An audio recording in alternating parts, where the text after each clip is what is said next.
మనం ఇందాక చూసినాం, యూదులు ఎక్కడ ఉన్నా వారి మనసంతా యెరూషలేములోనే ఉన్నదే అని చూసినాం. అది ఎక్కడ అనంటే ఇందాక మనం చదువుకున్నాం కదా, ఆ మాటలు చెప్పడానికి కొరకు అట్లా ఉన్నారు. అంటే మనం యథార్థంగా చేసుకోవాలి. యథార్థంగా చేసుకుంటే అది మన మనసులో పడిపోతే ఎవరైనా వర్తమానం చెప్తే మనకు త్వరగా అర్థమవుతుంది, త్వరగా మనకు అర్థమవుతుంది. ఆ ప్రకారంగా ఉండాలని మరి దేవుడు కోరుతున్నాడు. ఇప్పుడు మోషన్ గురించి కూడా చూసినాం కనుక మరి అదే ప్రకారంగా ఇప్పుడు నెహెమ్యా మనసు ఉన్నది, దానియేలు మనసు ఉన్నది, తర్వాత మోషే మనసు దేవుని ప్రజల మీదనే ఉంది. మరి కొత్త నిబంధనలో దానికి సంబంధించినట్టుగా దేవుడు ఏం చెప్పినాడు అనంటే, ఇప్పుడే కోతకు వచ్చింది పైకి చూడండి అని అంటాడు. కనుక అది ఎక్కడ, ఏ సందర్భం, ఏ అధ్యాయం, ఏ గ్రంథము, ఏ అధ్యాయము, ఏ సందర్భంలో అన్నాడు? గ్రంథం చెప్పాలి, అధ్యాయం చెప్పాలి, వచనం చెప్పాలి, వీలైతే సందర్భం కూడా చెప్పాలి. అలాంటి టైంలో ఈ మాట మాట్లాడాడు. తర్వాత నెహెమ్యా అంటే ఆదరణను చూసినామా, ఆదరించినటువంటి వారు ఎవరెవరు అనేది మనం జ్ఞాపకం చేసుకునేది అవసరం. మనం కొంతమందిని చూసినాం, ఇందాక చెప్పినట్టు అడుగులు చెప్తూ బాగా గుర్తుంది.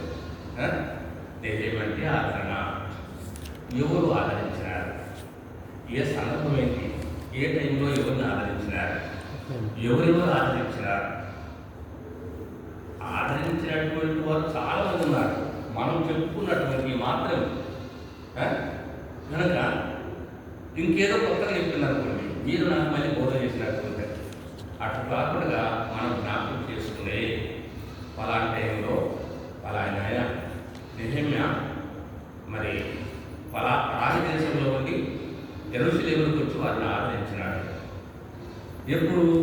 యెరూషలేము పట్టబడినప్పుడు, అవి కాచబడ్డప్పుడు, అదొక పాడైపోయినప్పుడు ఆ ప్రకారంగా మరి ఫలానైనా ఆదరించినాడు, ఫలానైనా ఆదరించినాడు, ఫలానైనా ఆ సందర్భంలో ఆదరించినాడు. ఆదరించినటువంటి వారు ఎవరెవరు, ఆదరించబడినటువంటి వారు ఎవరు, ఆదరించిన వారు ఎవరు, ఆదరించబడ్డవారు ఎవరు, అది కూడా చెప్పాలి. తర్వాత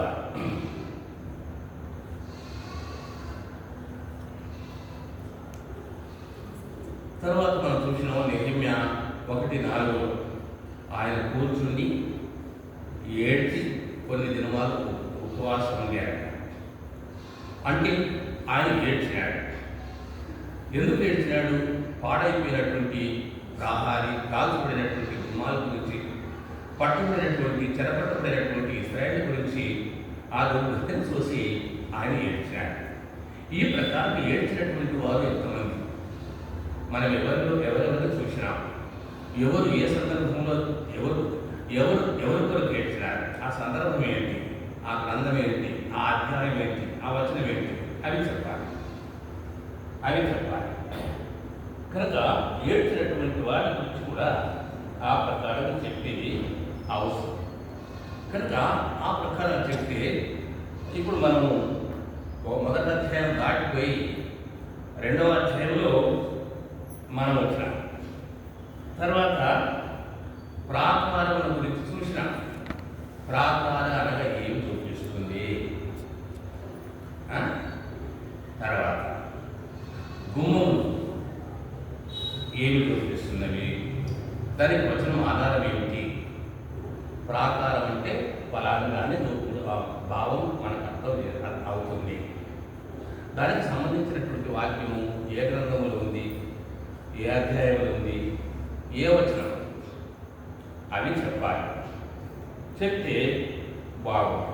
కనుక ఆ ప్రకారం చేయటం వల్ల మనకు చాలా బాగుంటుంది.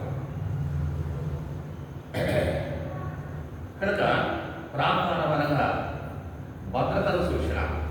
ఇలాంటి భద్రత అనేటువంటి పదానికి సంబంధించింది ఎక్కడ? గుమ్మాలంటే ప్రఖ్యాతలను సూచన. ఏం చేస్తే ప్రఖ్యాతి అవుతుంది, ప్రఖ్యాతి వస్తుంది, ఏం చేయకూడదు పనులు చేస్తే ప్రఖ్యాతి పోతుంది. ప్రఖ్యాతి అంటే మంచి పేరు, మంచి పేరు, మంచి పేరు మనం డబ్బులు పెట్టి అనుకుంటూ వచ్చేది కాదు కదా. కనుక ప్రాకారం అంటే భద్రత, ప్రఖ్యాతి అంటే మంచి పేరు. అవి ఎక్కడ ఉన్నవి అని మనం అవి చెప్పుకుంటే బాగుంటుంది. మరి ఆ మంచి పేరు పోవటానికి కారణం ఎవరు? ప్రాహాన్ని కాచుపడటానికి, పట్టణం కాచుపడటానికి, చెరగలు పోవడానికి కారణం ఎవరు? ఇవన్నీ నేను చెప్పని మీకు గుర్తు చేయట్లేదు. నేను చెప్పినాను కనుక మళ్ళీ జ్ఞాపకం చేసుకుంటే బాగుంటుందని గుర్తు చేస్తున్నాం. అయితే మరి ఆ రోజుల్లో వారు చేయకూడని పని చేస్తే పాడైపోయింది. ఏం పాడైపోయింది? పట్టణం. ఏం పాడైపోయింది? పేరు. ఏం పాడైపోయింది?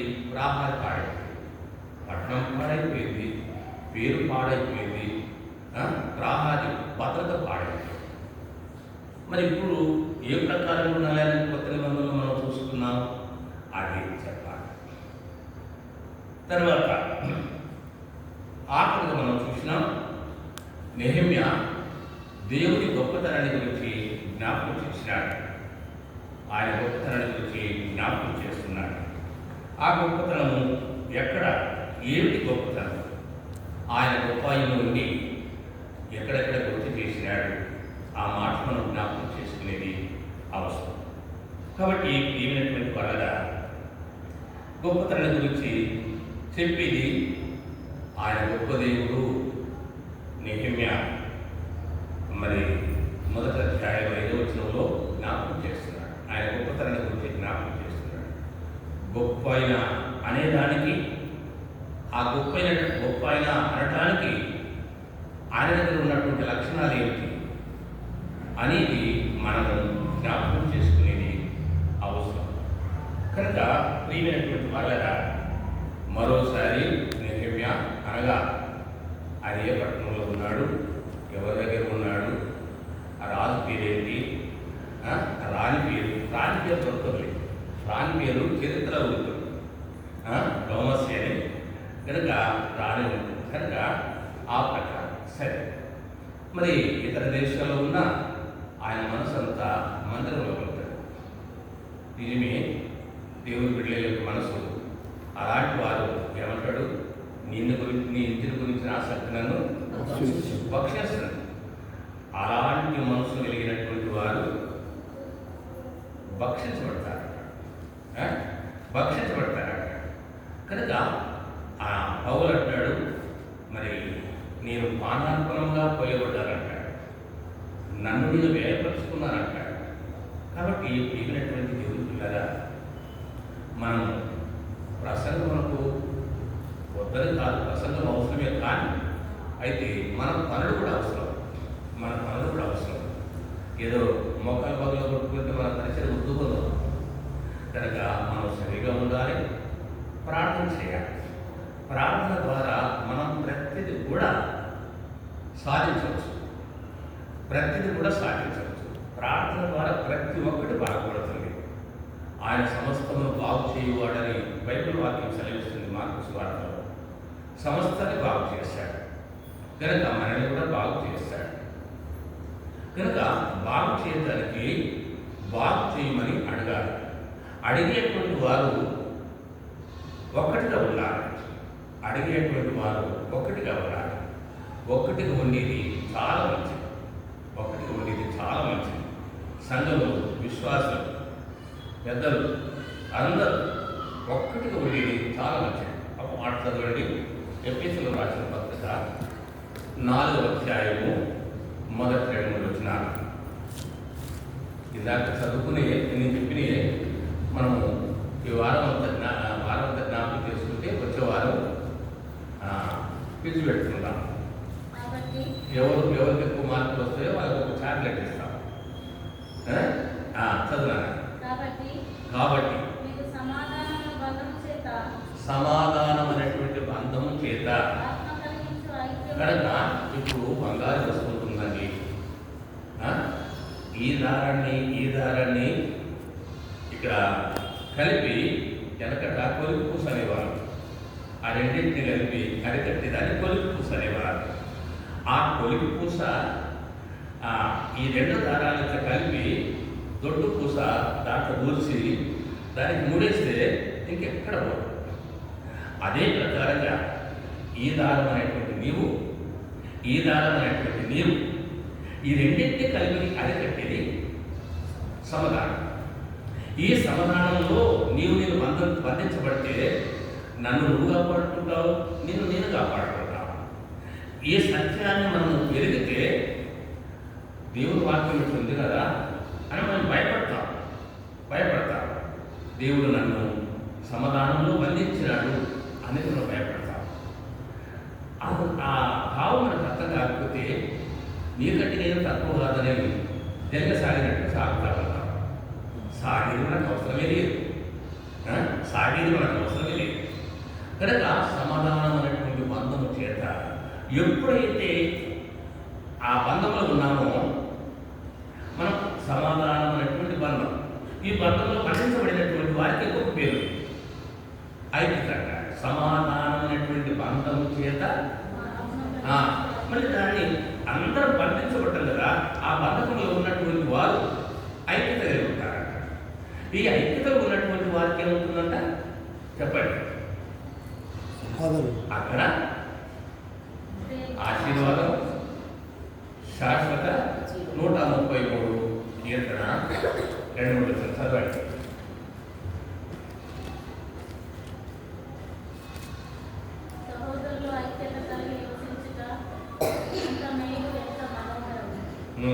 అది తల మీద పోయబడి ఆరోగ్య వ్రతం మీదుగా కాలి అతని అంగీన అంచుల వరకు దిగజారిన పరిమళ తైలం వలె ఉండదు. ఈయోగ కొండల మీద దిగివచ్చు ఎర్మోన మనసు వలె ఉండదు.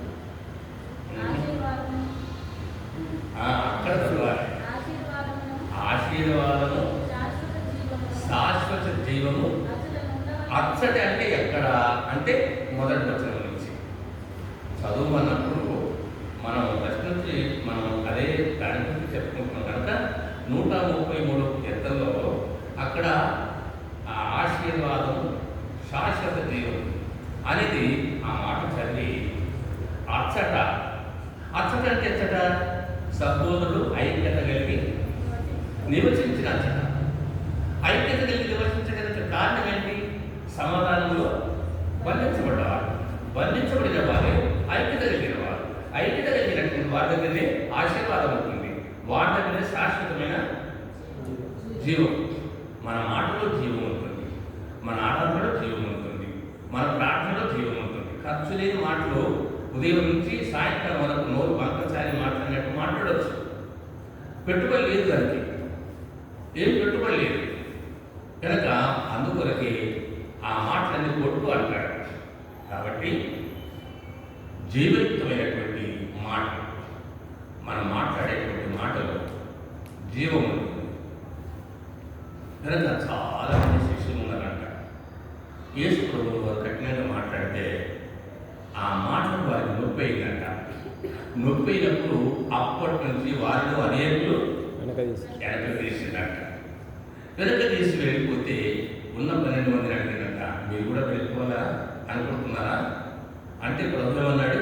అని ప్రభు అంటే వాళ్ళు ఏమన్నారు? ఎవరు ఎందుకు వెళ్ళమంటారయ్యా, మీరే కదా.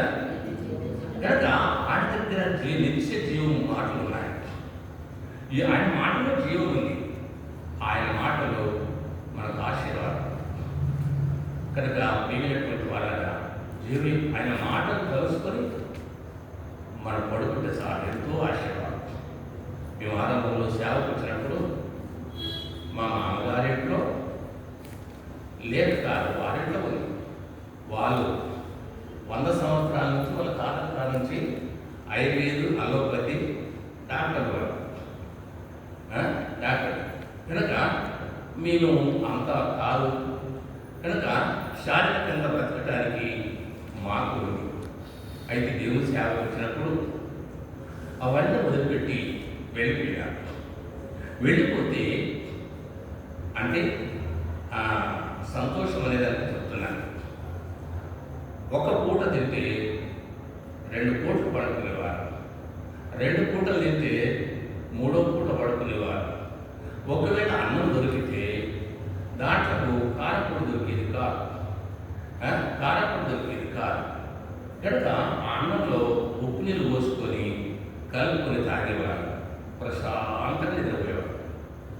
ఎప్పుడు చూసినా సంతోషంగా ఉండేది. కారణం ఏంటంటే ఆయన మాటలు జీవయుక్తమైనటువంటి మాటలు. అవి జ్ఞాపకం చేసుకుంటే వీటి మీద మనసు ఉండేది కాదు, మనసు ఉండేది కాదు. నేను పెద్దవారి దగ్గర ఉన్నాను, కానీ నా మనసు కూడా ఎప్పుడైనా వాళ్ళు ఉన్నట్టు నేను ఎప్పుడైతానో అనేది విశ్వమంతా కూడా నాకు ఉండేది కాదు. అప్పుడు లేదు, ఇప్పుడు లేదు. ఇప్పుడు నాకంటే చిన్నవాళ్ళు ఎన్నో రకాల శోకులు పడుతున్నారు, ఎన్నో రకాలుగా కలిగి ఉన్నారు. నేను ఇప్పుడు ఎక్కడో పోవాలంటే ఏ బస్ ఎక్కితే బాగుంటుందని ఆలోచన చేస్తాను. కనుక నా మనసు ఎప్పుడు కూడా లేదు. ఎందుకు? ఆయన జీవితమైనటువంటి మాటల మీద ఆశ వచ్చిన కారణాన తృప్తిగా ఉండేవారు. నేను ఏ ప్రకారం ఉన్నానో నా పిల్లలు కూడా అదే ప్రకారంగా పెంచినాను. నేను పెంచినందుకే నా పిల్లలకు ధైర్యాన్ని నేను చెప్పట్లేదు సుమా. చెప్పడం నా ధర్మం, చేసేది నా ధర్మం. నేను చేయవలసింది చేసిన, నేర్పించేది నేర్పించిన. నామకాంత క్రైస్తవులు చేసినాం మీ ఇద్దరం. నిజమైనటువంటి క్రైస్తవులు చేసుకునేది దేవుడు. కనుక మరి వారి కొరకు ప్రార్థన చేయాలన్నారు. పిల్లలు పడుకున్నప్పుడు మధ్యరాత్రి లేచి సరైనటువంటి పడకలు ఉండేటివి కాదు. కనుక ఒకరి మీద చేతులు పెట్టి వారి తర్వాత ఇంట్లో విలాపవాక్యంలో 2:9 ప్రకారంగా రేగి మొదటి జామున లేచి ఆ ప్రకారం ప్రార్థన చేశారు. ఏ కష్టాలు వచ్చినా, ఏ నష్టాలు వచ్చినా, ఏ ఇరుకులు వచ్చినా, ఏ ఇబ్బందులు వచ్చినా సంతోషం ఉండేది కాదు. యేసు ప్రభు నమ్మకంతో ఏ రోగం లేదు. యేసు ప్రభు నమ్మిన తర్వాత ఆ పిల్లలకు ఆపరేషన్ అయింది, ఇంకేదో ఆపరేషన్ అయింది, 3 ఆపరేషన్ అయింది, ఇంకేదో ఆపరేషన్ అయింది, 3-4 ఆపరేషన్లు అయినాయి. కానీ ఆనందం మాత్రము పోలేదు. ఆ జీవితమైనటువంటి మాటలు అనుభవించిన కారణాన ఎప్పటికీ ప్రశాంతంగా ఉన్నాం, ఎప్పటికీ ప్రశాంతంగా ఉన్నాం. కాబట్టి ప్రియమైనటువంటి వాళ్ళగా చదవండి మాట. యోహాను సువార్త 6వ అధ్యాయము ఎంత ఎక్కడికి వెళ్ళమంటారు అనేది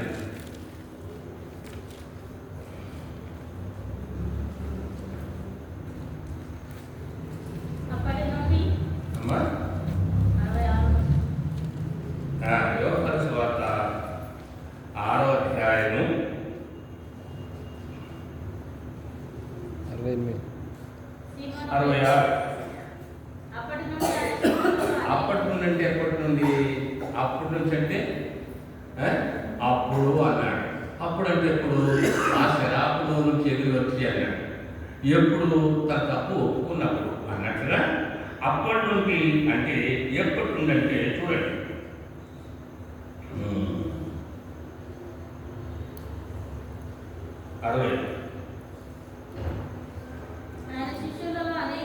ఆయన శిష్యులలో అనేకులు అప్పటి నుండి కఠినంగా మాట్లాడినప్పటి నుండి వెనక తీయడానికి మొదలు పెట్టినాడు. ఈ అంకులు మంచోడే కానీ అంకుల మీద కొంచెం బాధ కలిగేది ఎప్పుడు? అప్పటి నుంచి అన్నట్లు. అంటే మనం మధ్యలో తరగతి కాల్సమా అవి దూరం అవుతుంది కాబట్టి అప్పటి నుండి ఆ ప్రకారంగా అప్పటి నుండి ఆయన శిష్యులలో ఎవరు? నొప్పి ఒప్పుకోనటువంటి వారు పోయినా. నొప్పించబడినటువంటి వారు ఏమన్నారు? అపోస్తల కార్యములు 2:37 సహోదరులారా మమ్మల్ని ఏం చేయమంటారు? కనుక వారు వాక్యం చేత గుర్చబడి అని అన్నాడు కదా సువార్త చెప్పినప్పుడు. కనుక అప్పటి నుండైనటువంటి మాట శరీరానికి నొప్పించబడినటువంటి వారు, ఈ మాట గమనించండి, అప్పటి నుండి అంటే ఎప్పటి నుండి అంటే 60 ఏమన్నాడు, కఠినమైనటువంటి మాటలు అన్నాడు. ఇది శరీరానికి నొప్పి కలిగింది, అప్పటి నుండి వెళ్ళిపోయినాడు. అయితే యేసుక్రీస్తు ప్రభువు వారి గురించి చూడండి, అపోస్తల కార్యంలో 2 వచనాలు చూసుకుని ముగించుకున్నాను. 2వ అధ్యాయము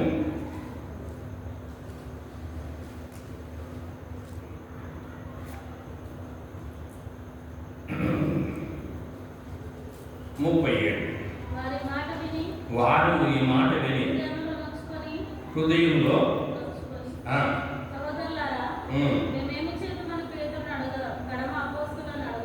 అంటే వీళ్ళు హృదయంలో నొచ్చుకున్నవారు, హృదయంలో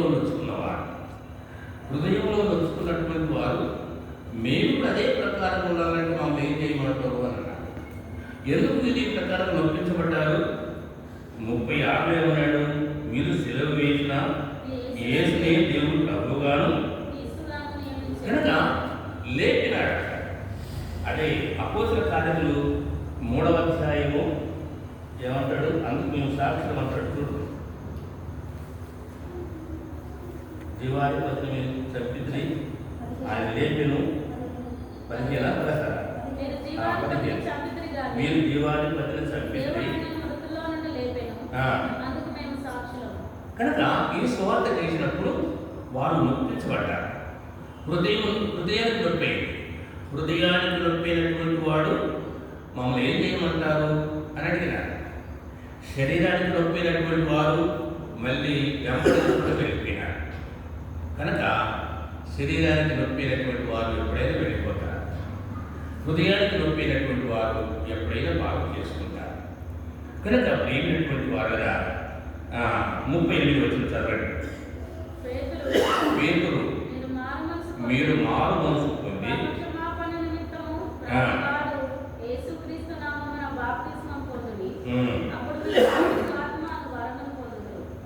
కాబట్టి ప్రియమైనటువంటి దేవుడి పిల్లరా, ఈ ప్రకారంగా హృదయంలో నొప్పించబడినటువంటి వారు ఆ మాటల చేత బ్రతికించబడ్డారు, కలిసి ఉన్నారు. అంటే దేవుని యొక్క మాటలు వాళ్ళు ఏమన్నారు, మీరే కదా నిత్య దేవుని మాటలు కలిగినటువంటి వారు. ఆ మాటలు ఉంటే అందుకొరకే నేను కొన్ని మాటలు చెప్పాను. ఆ జీవింప చేసేటువంటి మాటలు కాబట్టి కాపాడబడుతున్నాను. వాళ్ళకి చాలా కష్టాలు వచ్చినా ఆ మాటలు బట్టి జీవిస్తాం. మాకు ఎన్నో కష్టాలు వచ్చినాయి, ఆ మాటలు మమ్మల్ని జీవింప చేశాడు. కనుక ఏమంటాడు, క్రీస్తు ప్రేమను రోమపత్రికలు ఏమంటాడు, క్రీస్తు ప్రేమ నుండి ఎడబాపువాడు శ్రమ కానీ కష్టం కానీ ఉపద్రవం కానీ వస్తాయి అన్నట్టుగా ఆ ప్రేమ నుంచి ఎడబాపుడుగా కాపాడబడింది ఏంటంటే మాట, దేవుని యొక్క మాట. కాబట్టి ప్రియమైనటువంటి వారికి వారగా సహోదరుడు ఎఫెసు పత్రిక 4 చూసిన కదా, సమాధానమైనటువంటి బంధం. కనుక సమాధానానికి కర్త యేసు ప్రభువు వారు. ఆ యేసు ప్రభువు వారు సమాధానంలో మనల్ని బంధించాడు. సమాధానంలో బంధించబడినటువంటి వారు అందరూ ఐక్యత కలిగి ఉన్నారు.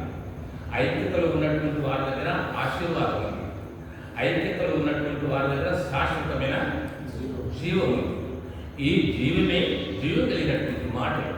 ఈ మాటలు మనం ఎల్లప్పుడూ ధ్యానం చేస్తే మనకెంతో మేలు, మనకెంతో ఆశీర్వాదం. ప్రార్థన చేస్తాం. ప్రేమ కలిగిన మా పరుడు తండ్రి, పరిశుద్ధమైన మా దేవ, మీ పాదాలకు స్తోత్రాలు. మీ సన్నిధి మాకు తోడుగా ఉంచి, మీ దీవులను మాకు దయచేసి చూపి పాలించి సహాయం చేయమని ప్రార్థిస్తున్నాం. అన్నీ అనుగ్రహించిన అవకాశం ప్రతి రోజున తండ్రి, మరి బైబిల్ పట్టణం గురించి చెప్పినటువంటి మాటలు మరలా ఒకసారి మేము జ్ఞాపకం చేసుకోవడానికి అవకాశం ఇచ్చినారు. తండ్రి, మీ చిత్తమైతే మాకు ఎలాంటి ఆటంకాల అభ్యంతరం కలగకుండా వచ్చేవారిని మేము ఫిజికల్గా ఉంటారు ప్రతి సహాయం చేయండి.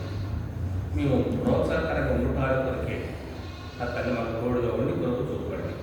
మీ దయాకరికలను మాత్రం దయచేసి నడిపించి కొరకు చూపి ఆశీర్వదించుకోండి. విమోచక రక్షకు యేసుక్రీస్తు నామమున ప్రార్థన చేసి పెడుతున్నాం తండ్రి. ఆమేన్. తండ్రి అయిన దేవుని ప్రేమ, ప్రభువైన యేసుక్రీస్తు కృప, పరిశుద్ధాత్మ సహవాసం యుగములకు పూర్వం ఎప్పుడూ సర్వయుగములకు ఇది మొదలుకొని సదాకాలములకు గాక. ఆమేన్.